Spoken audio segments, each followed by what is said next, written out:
Welcome back to Recovering from Everything, a podcast for everyone who has ever had anything happen to them ever. I am Kinga. I am your host. This is a nook of my home that I don't think anyone's seen before, but I'd really like to start recording podcasts here. So we're going to test it out today and see how it goes. This is where I drink my morning coffee. This is where some of my workout stuff lives. This is a photo of my dead grandparents.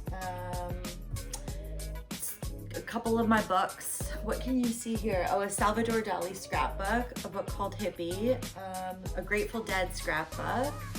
Yeah, I don't know. I kind of like this nook. Oh, this is a print of my home country of Romania, though I am Hungarian. Anyone who listened to the immigrant episode will know all about my identity crisis of being a Hungarian born in Romania and now living in Canada. Anywho, welcome to this nook. We're gonna see how it goes. Okay, I hope the mic is on. Listen, we're just gonna go for it, okay? Because I have a good episode for you today. So this happens to me from time to time. A woman will book a call and it becomes very obvious that they're not actually ready to change their drinking. They've toyed with it, yes, and maybe they've toyed with it for years, but I'm gonna go through a few examples of how you might think that you're ready to make changes, but when it boils down to it, you're probably not yet, and you're certainly not ready to work with me because my program is like, it's intensive and it's focused and the community is very focused, and so you would be very much like kind of like an odd woman out if you weren't like hell yeah for transformation. So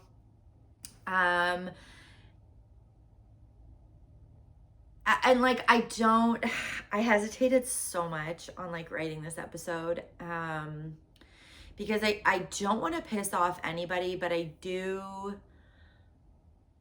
want to cause a little bit of self-reflection because this doesn't happen a lot, but over the years a few times I've had to say like, I think you might need to go off and keep doing what you're doing, and like almost like a little bit more damage needs to be done before you're ready to be like, all right, you know, I something's gotta give.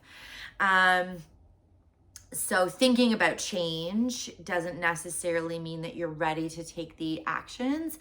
And like, listen, a lot of you know that it's not cheap to work with me, and I'm sure as hell not gonna pitch you into, you know, a program that costs thousands of dollars when you are feeling lukewarm about your life and the changes, and you're feeling lukewarm about your relationship with alcohol. Like, that doesn't make sense. So if you are here, or if you're like, you know, I am ready to change it, I know I am, let's just get through this episode and see if you are. I'll also give you a couple of pointers if you are finding that you're not quite at that threshold.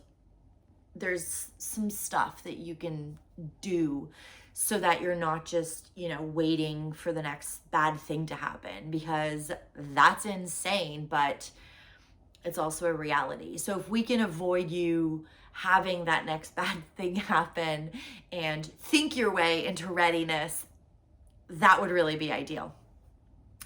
So I was on a call with a woman, and, you know, all of my women, successful, disciplined, a lot of them work out every day, great family, adult-ish, right? 20s, their kids are in their 20s, or they're older and they are grandparents or about to be grandparents. So family's great. everything is lovely, right? So from the outside, it would obviously appear that, the women I work with have zero problems, but this sort of like on the fence, kind of like teetering woman will use very specific phrases that indicate to me that she hasn't necessarily fallen onto the side that I need her to be in before I offer her a spot in the program. So things like, I just want to reel it in a bit. I just need like some tips and tricks. I don't drink every night, but kind of it is every night. I can stop, but sometimes I can't stop. It's not that bad, but I don't love it. Like, do you hear the lukewarm? Do you hear the ambivalence? Do you hear the, sorry, what's happening? So are you drinking every night or aren't you? When you start drinking, can you stop or can't you? Like, it's very wishy-washy. And I think these women think that they are, saying what maybe they think I want to hear. I don't know. But I ask a lot of questions on that first call. I mean, frankly, I need to qualify every single woman that I meet with. I need to qualify them to be a member of my program. So that's a lot of questions. That's a lot of me analyzing your level of self-awareness, figuring out where you are on the stages of change. And I'm going to get into the stages of change a little bit later. But yeah, it's like these kind of wishy-washy answers where I'm like, I have no idea what's going on right now. I can't imagine the level of like confusion and sort of like murkiness about your drinking that's happening in your own head, right? And often I think there's like a brief moment of clarity when they are watching my masterclass or listening to my podcast, and then they'll go and book a call, and then that brief moment of clarity sort of clouds over, and we're back to the sort of foundation of murkiness and confusion and like, do I, don't I, change this kind of energy. So that kind of like ambivalence, wishy-washiness is a very clear sign to me that you are not ready yet to make these changes.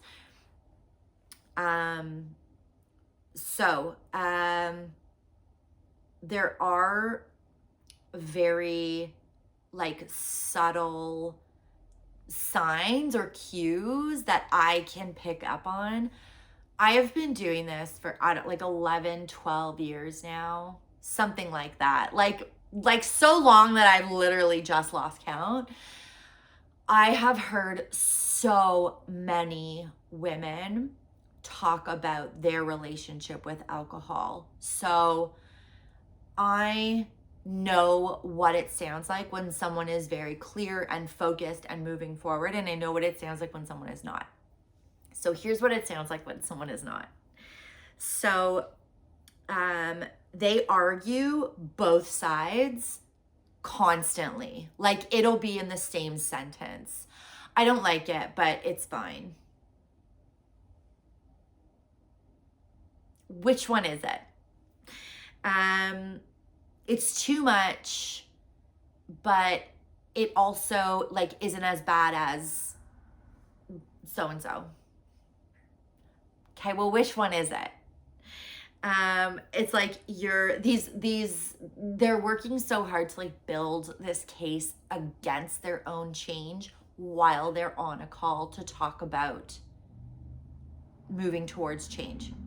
Right? So I'm like, what are we doing here? What are we doing here?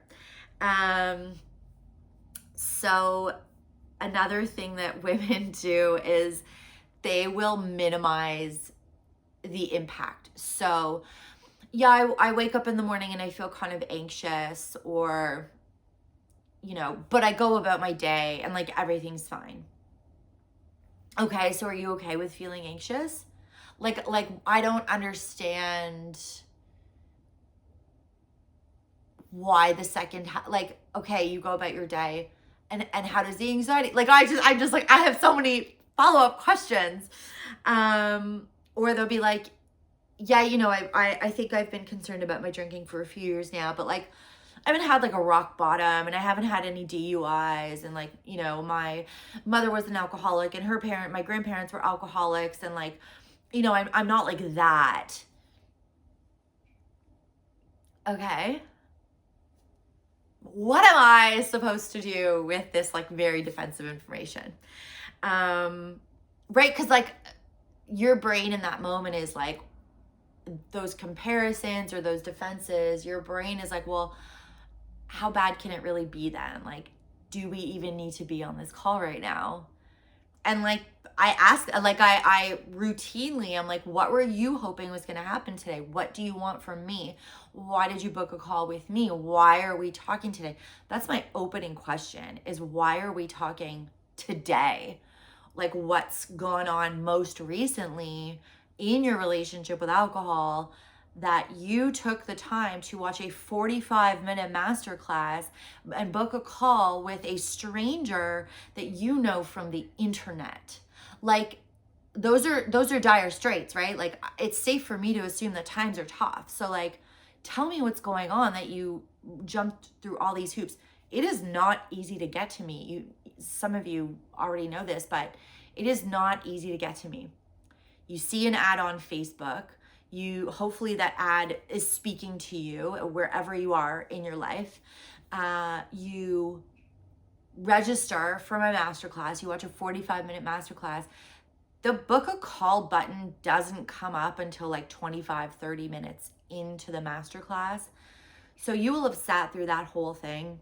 And then when you do go to book a call with me, there's an entire application, and you fill out the application, and it's just about you and kind of like your circumstances and your situation. But you fill out this application, which then I get it and Sherry gets it, and we read these and we determine, is this someone that seems suited for a call, or does this not seem like the right time for this person based on your application answers? And there's no necessarily like right or wrong. It's like thoroughness. Did you indicate that yes, you're ready to move forward right now? Or did you say no, you're not ready to move forward?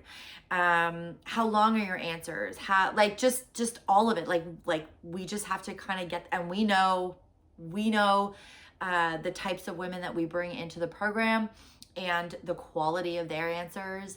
And so we do compare it. Like, we have a comparison, we have a foundation.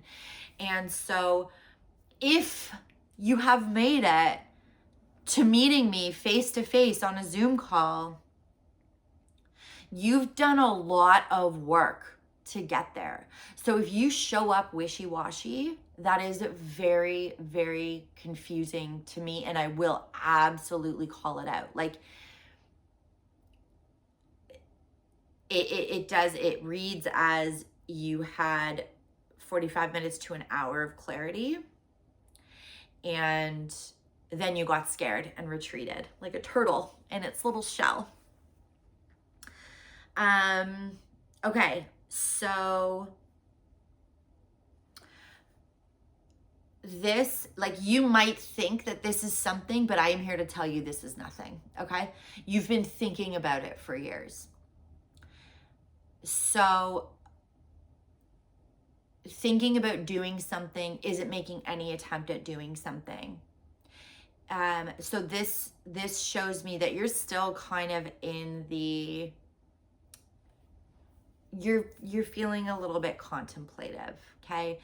Thinking about doing something versus, yeah, I tried an app and I read this book, and I've set little rules for myself. Like, at least then I know that you've been taking some sort of action, right?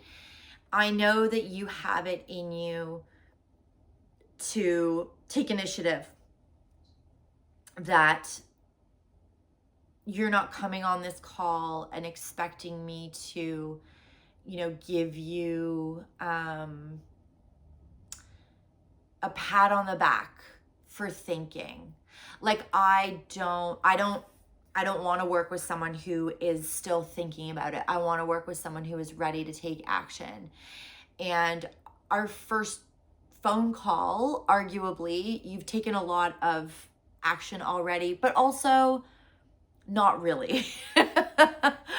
So are you in a space where, a lot of times women will say like they have been to therapy before, and I always jump on that. And I'm like, did you like that? Did you talk about your drinking? What did you like about it? Did you like digging deep? How long did you go for? Etc. Because I want to know, like, do you enjoy this type of work? Because if you enroll with me, it's 12 weeks of it, right? Like really thorough, beautiful, like excavation and transformation and reprogramming. Are you capable of sticking to something when you do like it? Etc. etc. Okay. So thinking is not anything. And kind of the B side to this is you haven't actually tried to change anything. Like, if you're like, oh yeah, like I can go like 2 or 3 days without drinking, but it hasn't necessarily been like intentional. And I always ask, is that intentional? Is it with the intention that like, okay, I've got to take a couple of days off? If the answer is no, and if you just like happen to here and there have not drank for 2 or 3 days, that's nothing. That's not, you're not doing anything. You're not attempting to, take the reins or grab your relationship with alcohol by the horns. And like, listen, I don't care if you have failed a million times. I know that doesn't feel good for you, but for me as your coach, as sort of like the gatekeeper of the women's program, like at least I know that you have like a take charge, I'm going to do whatever it takes kind of attitude when it comes to your personal health. If you've done nothing, if you've just kind of like casually, accidentally, nonchalantly not drank for 2 or 3 days and you're meeting with me, girl, it's like diving into the deep end and like you have never seen water before. Okay? Like the beautiful work that we do with our women, if you have never even thought about doing work like that, you're gonna quit. And that's why like I will not sell just anybody into my program. There is an attitude, there is a white flag, there is a drive that all of my clients bring, which makes it like, you've often heard me say, like on Instagram, I know I say it a lot, like I actually have the best clients ever. These women like just are so, I want to say fearlessly, but no, they're terrified. They will, courage, I think is the word, when you do something but you're really scared. They're so courageous in going into their relationship with themselves and with alcohol and the rest of their lives. They are so courageous. And if you have never done anything to take matters into your own hands for the betterment of your own health, this will be culture shock for you.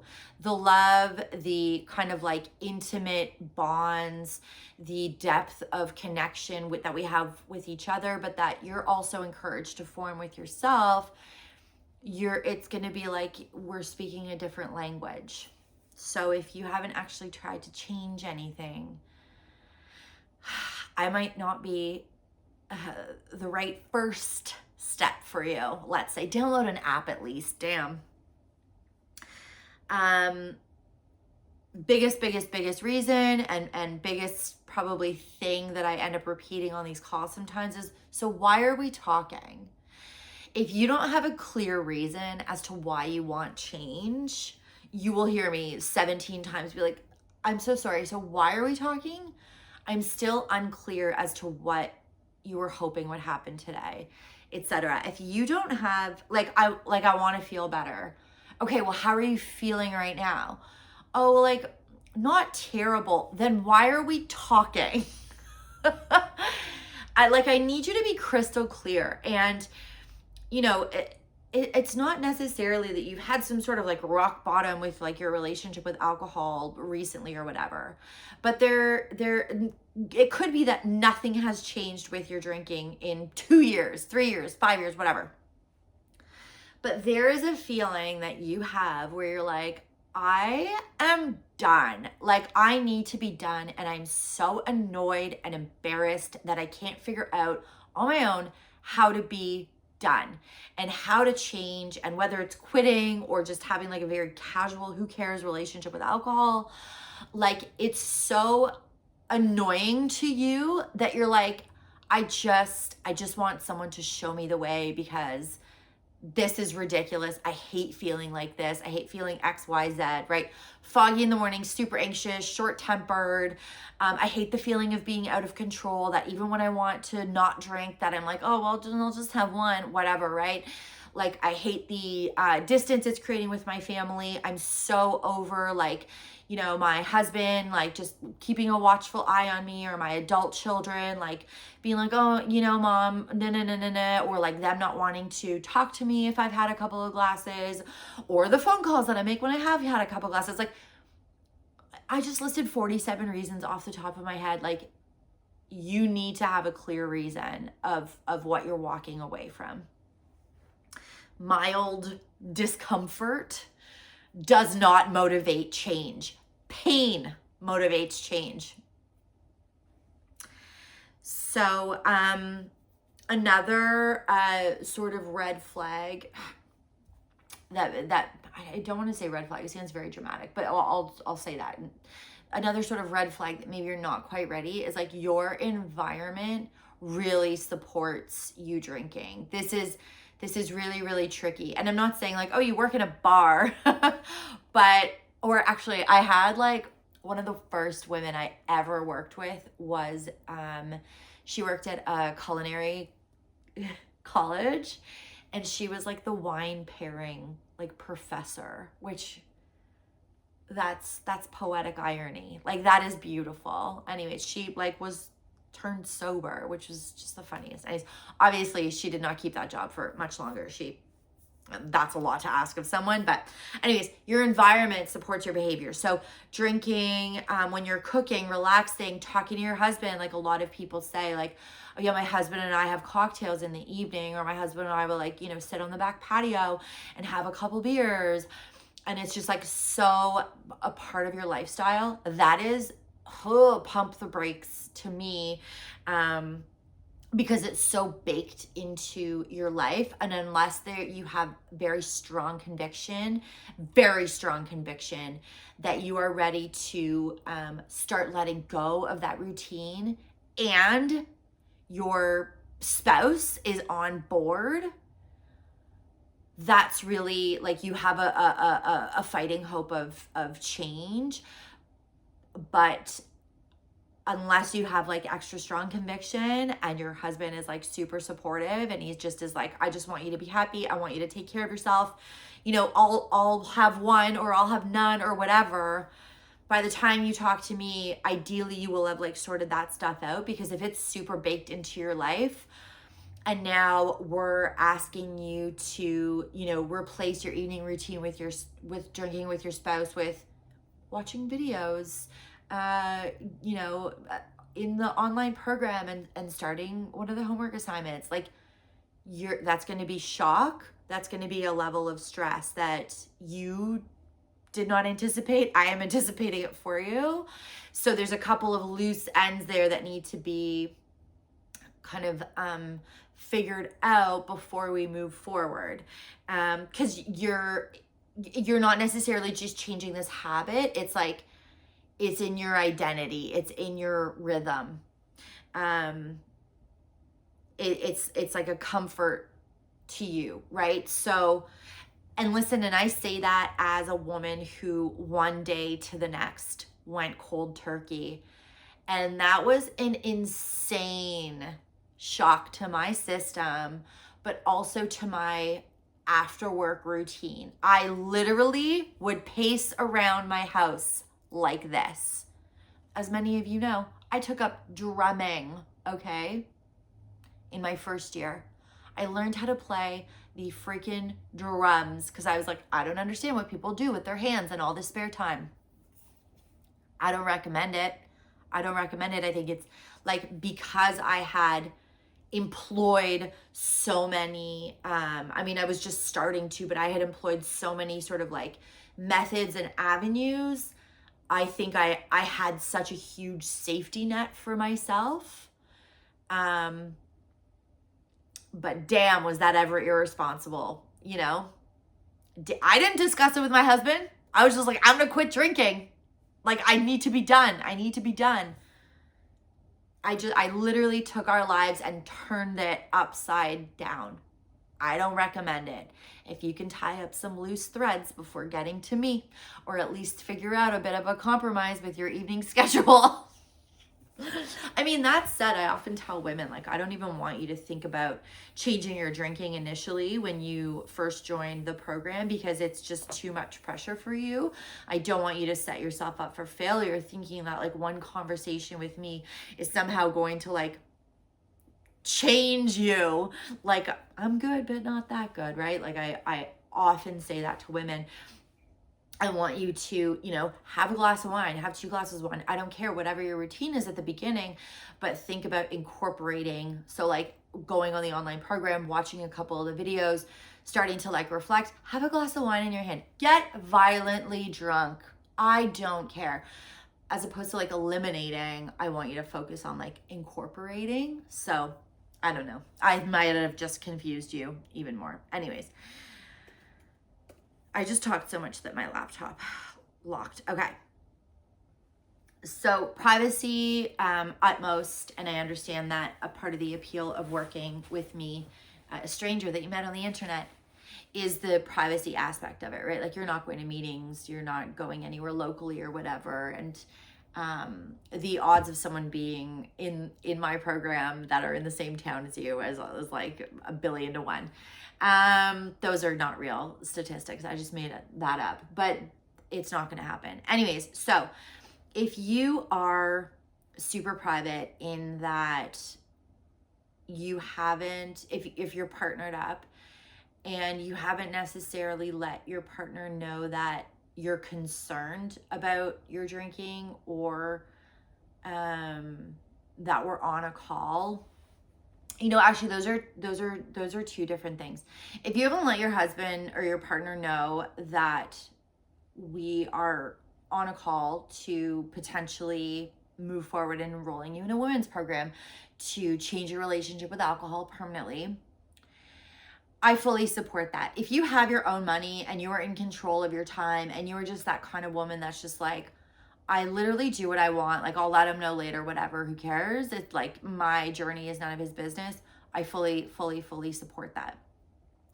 If your partner doesn't even know that you are concerned about your drinking, that you have kept either your drinking hidden or your concerns about it so hidden that your partner genuinely like has no clue, or is not necessarily concerned for you, that's a bigger conversation. Because again, unless you have your own money and you don't have to like explain what you're doing in the evenings or whatever, that becomes a bigger conversation. If you've got to run through, a change in your schedule or a change in your finances, if you have to run that by a partner and they have no clue that you're even considering making these changes or that you're worried about your health, I mean, that's a big conversation before even getting to the finances, right? Like, that's like hey, I've been like really worried about something for like a long time, and I think it's like time I share it with you.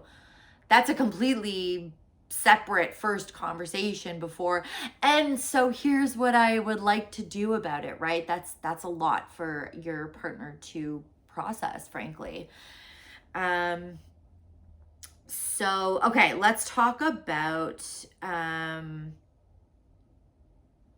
a little bit of, I mentioned stages of change earlier. So what this is it's a really, really helpful tool for me. And I sort of loosely use it on these calls, but it's called the stage of change model. So there's 5 that happen, 2 happen before you even meet me, and then I will walk you through kind of the next 3. So pre-contemplation, which is like, there's no problem here. I'm fine. Everything's fine. This is fine. Contemplation, uh-oh, maybe there's a little bit of a problem. Preparation, I'm going to do something about it, right? Which is when you watch my masterclass, you book a call to meet me, and you enroll in the program. The action stage of change, this is, I see you through this. I literally see you through every day of your action stage. This is you, doing the work that we give you. This is you coming to our calls and doing the homework and getting feedback and communicating with your coach and crying and laughing and participating in our Facebook group and just like being a full part of the whole process. That's the action stage of change. And then there's maintenance. And so maintenance is so critical. And this is why I developed a members option where women will move out of the foundational 12-week program into the members option. I have a 3rd call for these women. We do like kind of just different work. We do maintenance work rather than active transformation. We do a lot of communication. We do a lot of just working out like fine-tuning marriages and lots of relationship stuff. We do different work in maintenance because it's about prevention of you sliding backwards into the old thoughts and behaviors that got you stuck in your cycle of drinking in the first place. Okay, so those are the 5 stages of change: pre-contemplation, contemplation, preparation, action, and maintenance. You get through the first 2, I'll get you through the next 3. No problem. Piece of cake for me. So the women that are just, as I described before, are sort of a little bit wishy-washy, a little bit more confused. They are stuck in contemplation. So maybe there's a problem. This woman I spoke to recently said probably like 100 times. And I'm like, oh my gosh, there is like, talk about non-committal, right? Probably. Do you feel anxious in the morning? I probably feel anxious. Like, do you or don't you? What's probably? It was funny. We had a good laugh because she was like, shit, like, I don't think she had any idea that she was so on the fence about stuff. But I'm like, listen, like, I need you, before I bring anyone into this program, like, I need my women to be just like with conviction, like, tell me to stand on my head for 5 minutes a day. Like, if that's what works, I'll do it. Like, I just need them to be like, I am so done with my own drinking and like my own stupid cycles. Like, I'll do whatever. I just don't want to feel like this anymore. So using words like probably is like, doesn't really speak to conviction. Anyways, people can stay in contemplation for years, right? Like, if you've been thinking about doing something for a couple of years, that means you've just been stuck in contemplation for 2 years without ever taking action. And people will cycle through contemplation and action. Action could cause you a lot of stress and you get scared and you retreat, right? And that's why, like, in the action stage, it's so important to be in a community and to have a coach, have a mentor, have people really like acting as your safety net. So when you freak out and want to like revert back to when you want to go back in your turtle shell, there's people there to be like, it's okay, you're safe, your feelings are normal, just keep slowly plowing through, right?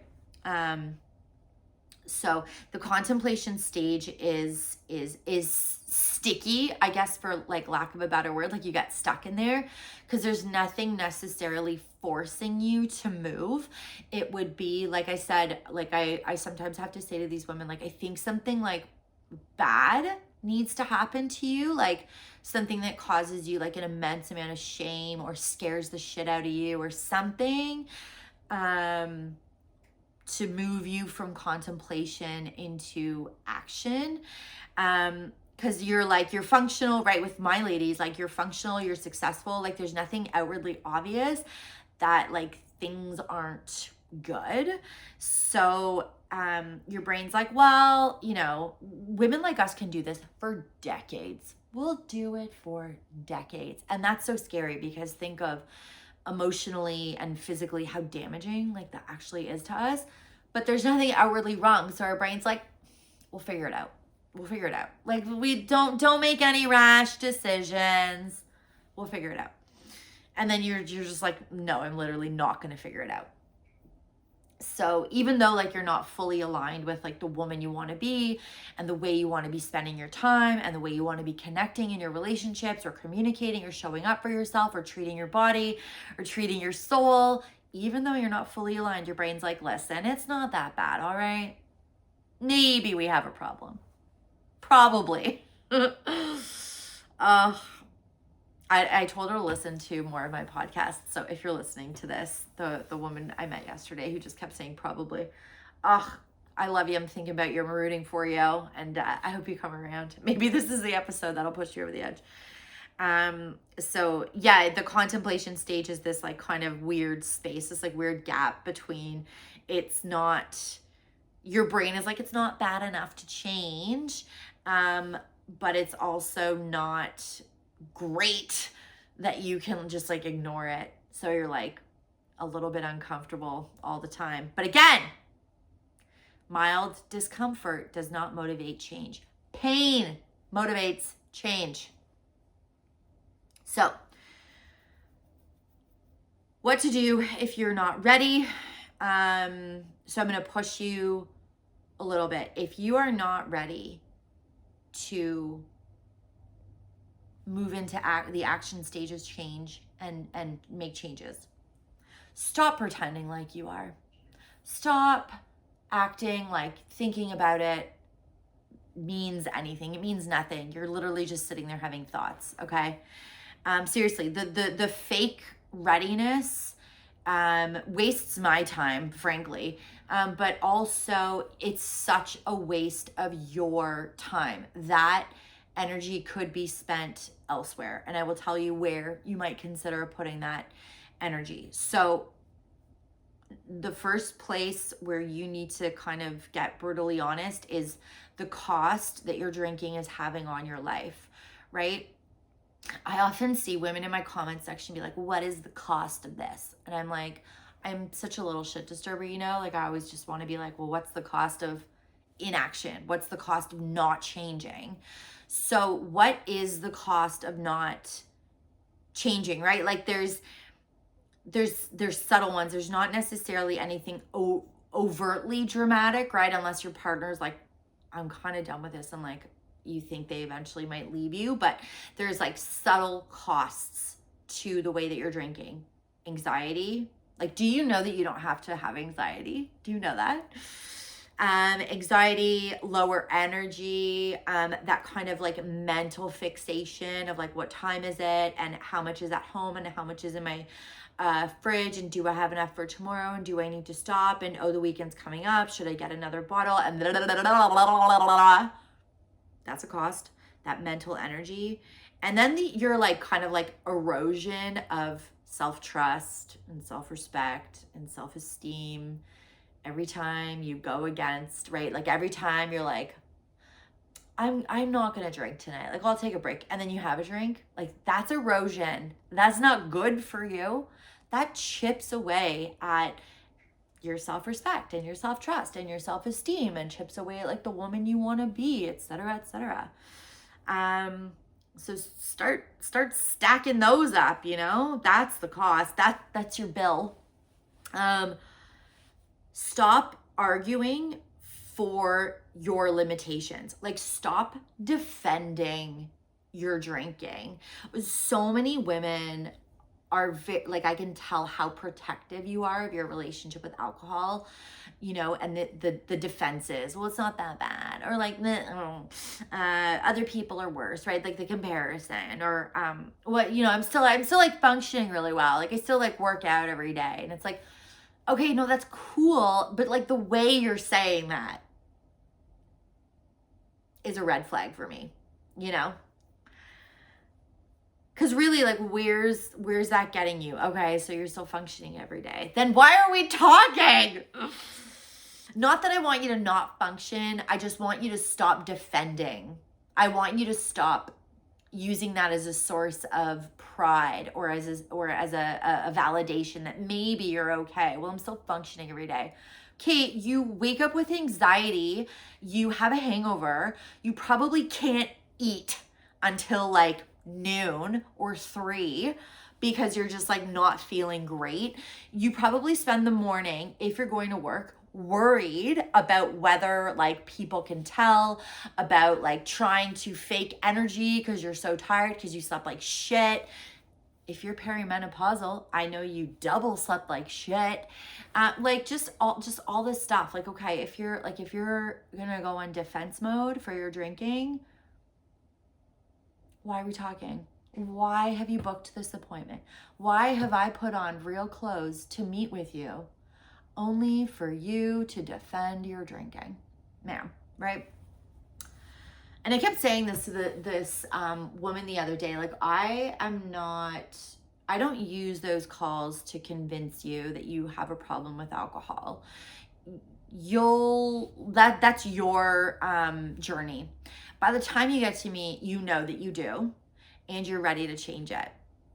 So I don't, like, I ask questions to see the severity and to see how motivated you are, but I don't use those calls to be like, oh no, you definitely have a problem, like, and you should.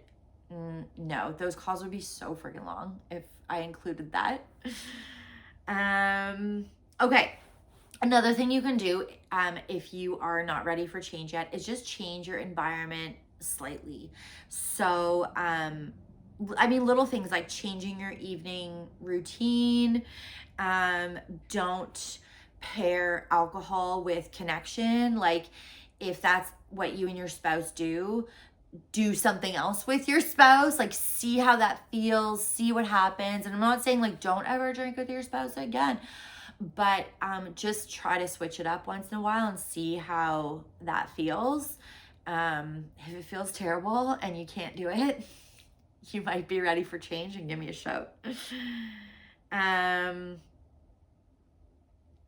Okay, so let me wrap this up, because I feel like I've been yakety yakking for a while. So you don't need more information. You don't need to like know about my program. You don't need to know anything about me or the way I operate, right? If you are in the contemplation stage of change, what you need is more information about you. Very honest, very objective, from a place of no judgment. It just is what it is. Information about you, your physiological response to alcohol, your mental response to alcohol, and truly like the impact that it's actually having on you. Because like I said, high functioning women like us, we will hide behind our perfect, beautiful, everything's fine life for decades, while our liver enzymes climb, and like our health breaks down, our relationships are starting to break down, our self-esteem is eroding. We'll be like, it's two drinks a night, like it's fine, it's not that bad, right? Like, you don't need more information about me, you need more information about you. So you'll stay exactly where you're at right now, or where you were at the beginning of this podcast. I don't know, maybe I changed some minds. You'll stay right there, thinking about it and talking about it and almost doing something about it and thinking that you're doing something about it, but like you're not, but not actually changing. So if this episode hit a little too close to home for you? Good. It means you're paying attention to me, which A+, but also to you. You're paying attention to your experience. You're paying attention to the little thoughts fluttering around as I stated each thing that I stated in this episode. And if you're starting to feel that shift from maybe to, I'm going to do something about this, give me a shout. Then I'm ready to talk to you. And not maybe I should do something about this, but I'm ready to do something about this. Because that's when things actually change, right? Like, I'll leave the link to my masterclass in the show notes in case you need to see it again. I'll even actually leave you the link to book a call with me from this episode. Because I feel like this is probably a pretty good qualifier for you to either book a call or not book a call and leave me the hell alone until you get your shit together. But yeah, like I need you to be ready. I can't make you ready, unfortunately. And the majority of my listeners lead such beautiful lives, and they have built such beautiful lives, beautiful careers, beautiful families.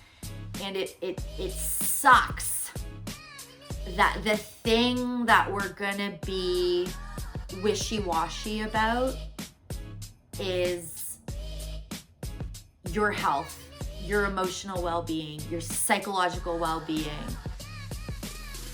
For everything else in your life, you worked so hard to take care of and to do and to manage and to build, and to have your existence be below that standard is so shitty. And I mean, you deserve better. But I can't convince you of that, can I? All right. Thanks for listening to another episode of Recovering from Everything, a podcast for everyone who's ever had anything happen to them ever, including being better to everything and everyone around you than you are to yourself. Hope you get unstuck from contemplation and hurled into action. And I will see you when you get there. I love you. Bye.